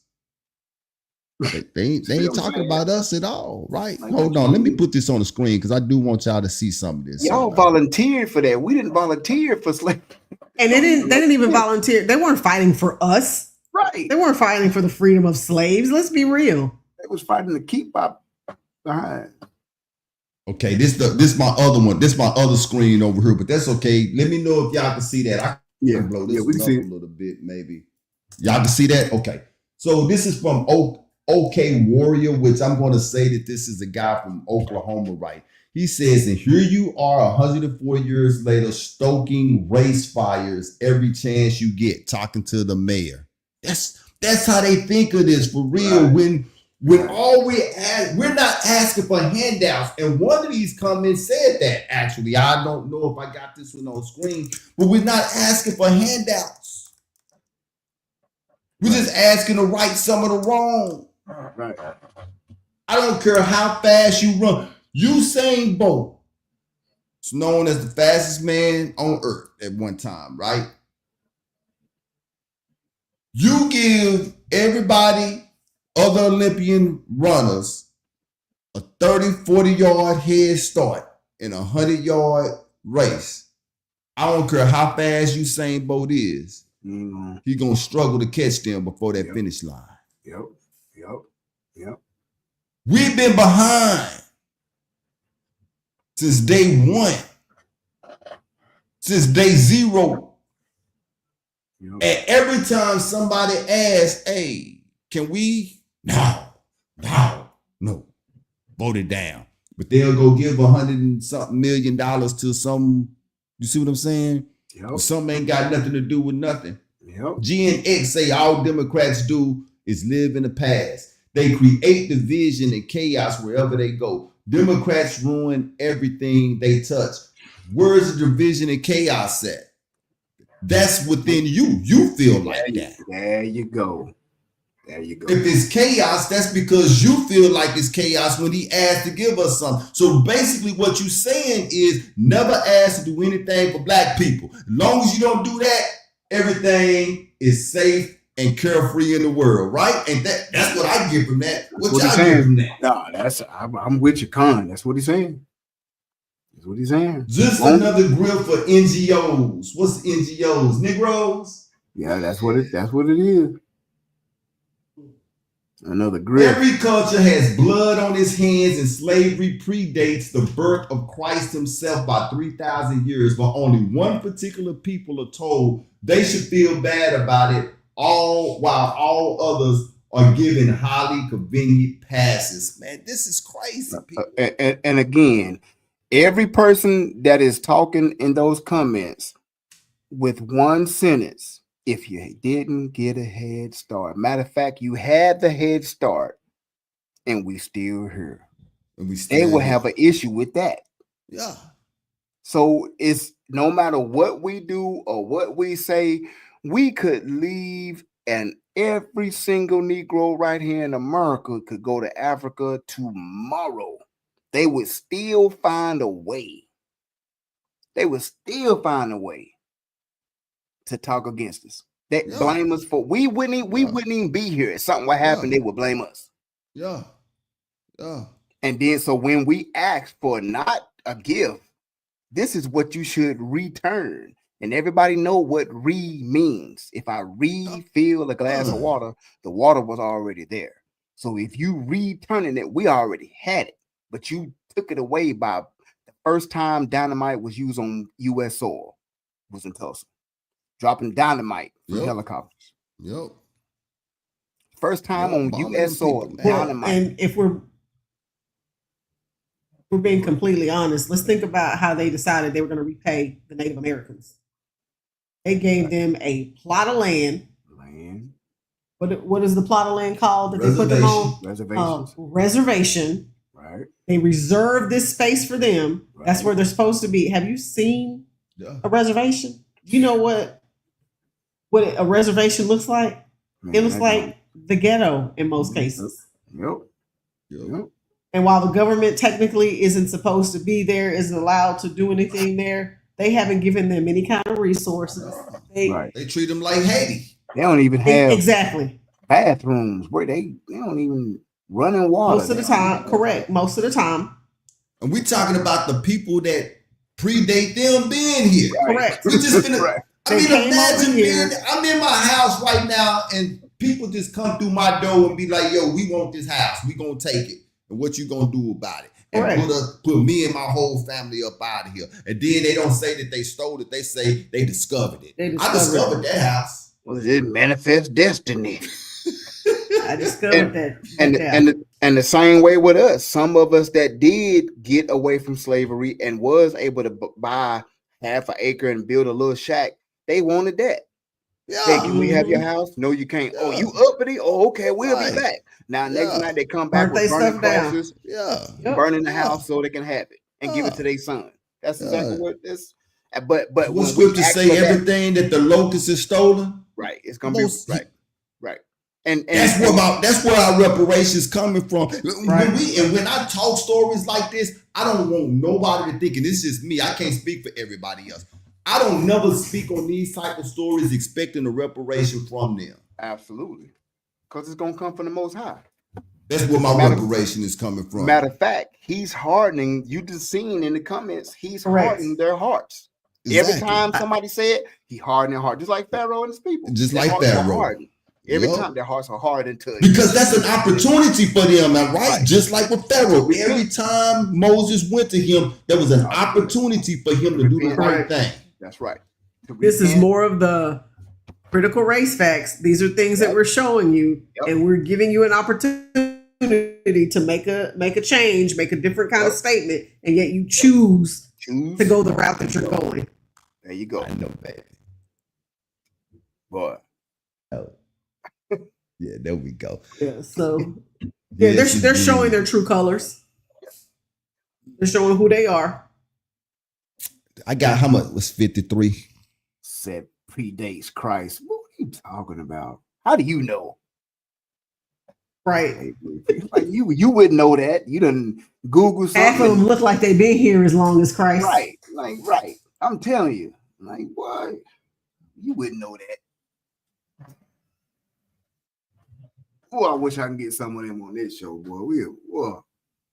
Man, I have a time with some of them comments, boy. You're gonna learn something today. Oh, and those are your keyboard bullies. They ain't gonna say that to people's faces. You have a few of them that are bold enough to say that, but But them the ones that's traveling the tops and dealing roofs. Them the ones that be making them comments and ones like that. Mm-hmm. Looking for something? I was looking for this senator. I talked about it on my Mo Truth station. Mo Talk? Yeah, Mo Talk. Yeah, this Mo Talk. It's this particular senator. He was fed up with them white people, man, and he told them, "Look, man, we come up in here every day and we talk amongst ourselves and we laugh. You know, I'm paraphrasing. We laugh. I come to your house and eat. You come to my house and eat. But then when it come time for us to pass a bill that's going to benefit people that look like me, y'all shoot it down. And you don't want us to call you racist. You don't want us to talk on your past." He said, "But it's going to be, oh, here we go right here. Let's get uncomfortable. Check this out."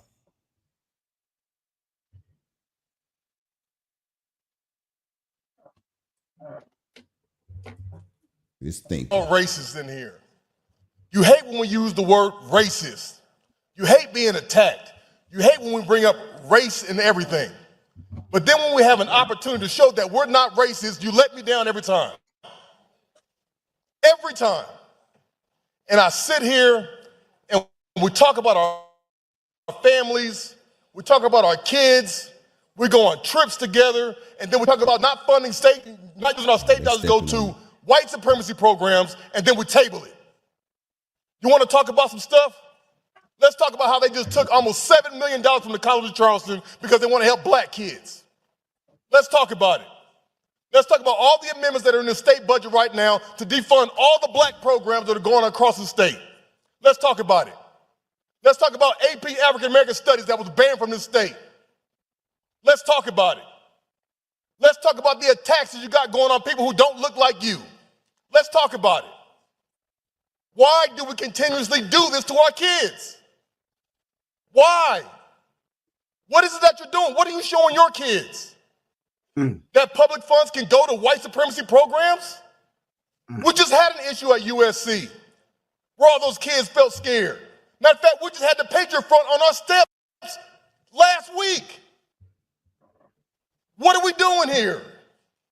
Tell me what we're doing. Don't try to explain to me, well, I thought it was this, or it's that. Nah, Jermaine, want to see. We give you an opportunity every single time. And here we go again. I was in the back. I was ready to go just like y'all are. But here we go. Every single time you get an opportunity to show us something different, you show us who you are. You don't like.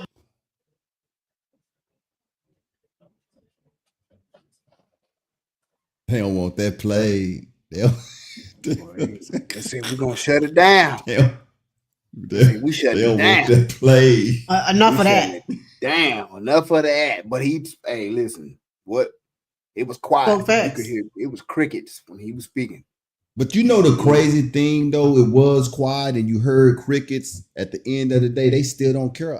They still don't care. All them old white men still walked out of there with the same mentality that they had when they came in there, man. Like we were saying earlier, that's an empire. See, an empire, what you say goes, period. What you're told, what you're doing wrong, you could forget about it and sleep well at night. Because in the morning, you still got power. You still got bank, you still got money, you still got investments. You're in control. Your kids are good. You got enough money. Your kids are good. That's an empire. Like you seen on Twitter. You can tell me a fact, but I can spin it back to you. And then once you kill me again with facts, I can close my ears and la la la la la la. That's an empire. That's what an empire does. You can't tell it nothing. But now you're starting to see that empire, the Most High is chiseling away bit by bit. He's chiseling away, man. What? Daniel chapter 7. I do think they walked away with one more thought that they didn't necessarily have when they first got there. What was the senator's name? I can't think of his name right now, but I know. Well, we're gonna say Jermaine. Yeah, I'm just gonna say Jermaine. Yeah, it is Jermaine. Oh, okay. They walked out going, "Gosh, I didn't realize Jermaine was an angry black guy." That's the thought they walked out of there. He was so angry. I've never seen him like that. You know, Jermaine, he take me for the type of person who, because there are a lot of people who go into politics with a right mind that they're going to help, that they're going to make a change. And he is that black guy that all of I tell you, boy, they messing with us right now. Hold on. Oh, good gracious. We're going to close too here in a second. You sounded like Max Headroom back in the day. All right, there we go. They will tell you that those black friends that we have, they'll tell you at the cookout, at the family function, all white people are not that bad, man. You just got to get to know them. You know what I'm saying? I deal with them all the time. And he's in politics with them, right? So, he know they kids, his kids, they kids know his kids, and they smoke cigars together, drink cognac together, you know what I'm saying? And he don't realize that he's dealing with wolves. No, he know. Well, I'm talking about at the beginning, he thinking that, they not that bad. They gonna see things, and then give them this hero as an option. Oh no, Jermaine, I don't think so. No, I'm gonna tell you what it really is. He knows that they are that bad, but there are a few that he felt like, I went to school with those guys, I hung out with those guys. There's a pinch that he feel like, well, maybe if I can influence them, because they may have had some conversations, some serious conversations about race, some serious conversations about how they can implement change. And he thought, if I can just influence them and they can take it back to those other people instead of hearing it from me, they take it back to them and have that conversation. We can make some changes. And then those people really show him who they are, and he walks away Right. disappointed. Yep, he walked, and I've seen it happen 101 and he times. got to a point where he was fed up. You know what I'm saying? Yeah, right. he got to a point where he was fed up. That's right. Yep. You got it, man. SKS Lyricist is in the house. Yeah. I love seeing new names in the chat. Yeah, man. I We just seen do. a I few. do. We seen Sister Delta pop through. Yeah, let's be honest with Delta. Man, hey, y'all want the real tea? Go check out. Y'all better go check out. Yeah, let's be honest with Delta. Get the real. You want the real tea? I'm gonna tell you, that's where you need to go. You get the truth over here, and you get the raw over there. Yo, That's exactly. right. Yo, right. Say, our time is up. We love y'all. We will be back next week. I think we did pretty good for putting this thing together in less than 24. Yeah, Hey, we did, And with all the technical difficulties. And that's why we running over time, because we're not equipment over there kept messing up all night. Yeah, blame it on me. Blame it on the rain. I got stuff There happening you go. over here. It's already it's Right? but they Right. like, boy, You y'all know, on funny rail, story. get My off siblings y'all. actually used to sing that song to me. Blame it on the rain. Yeah. All right. Well, with that being said, Is he? Say it again. gonna make Wani say it again. I said, are you really singing that or you lip syncing? Milli Vanilli.